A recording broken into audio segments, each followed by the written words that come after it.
بسم الله الرحمن الرحيم. هل أتى على الإنسان حين من الدهر لم يكن شيئا مذكورا إنا خلقنا الإنسان من نطفة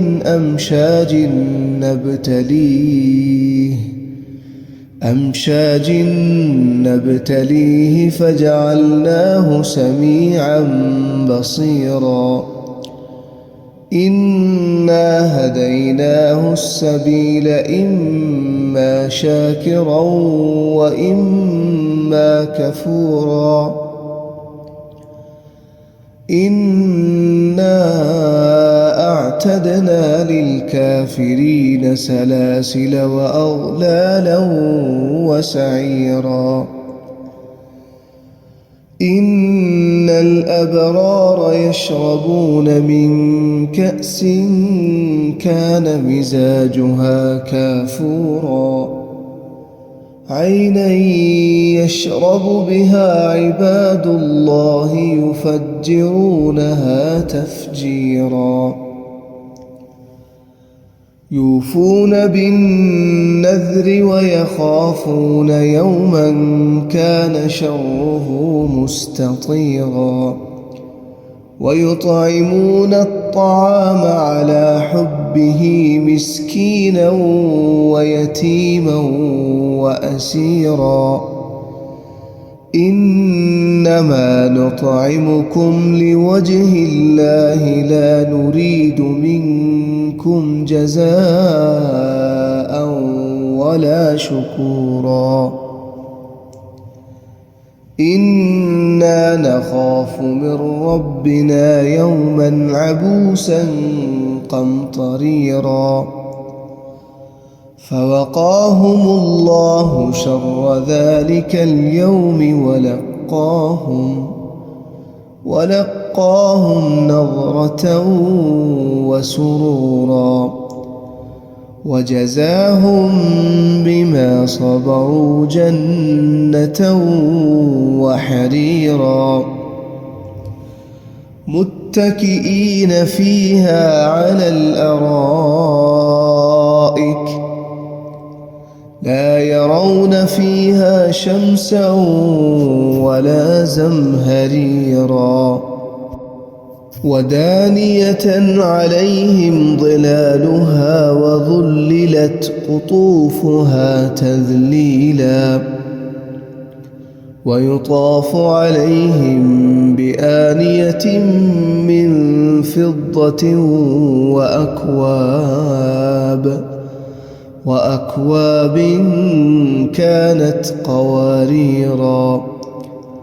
قوارير من فضة قدروها تقديرا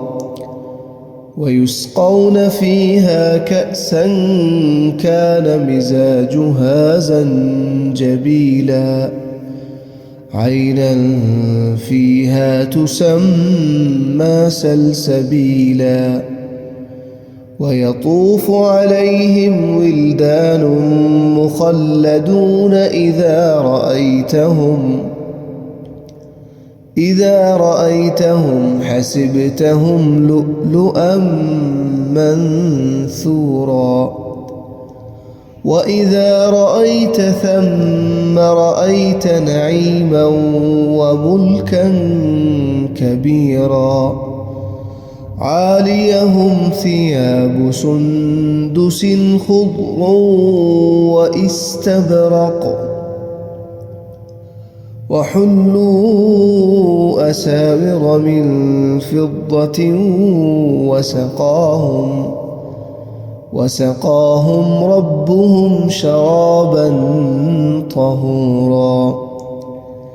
إن هذا كان لكم جزاء وكان سعيكم مشكورا إنا نحن نزلنا عليك القرآن تنزيلا فاصبر لحكم ربك ولا تطع منهم آثما أو كفورا واذكر اسم ربك بكرة وأصيلا ومن الليل فاسجد له وسبحه ليلا طويلا إن هؤلاء يحبون العاجلة ويذرون وراءهم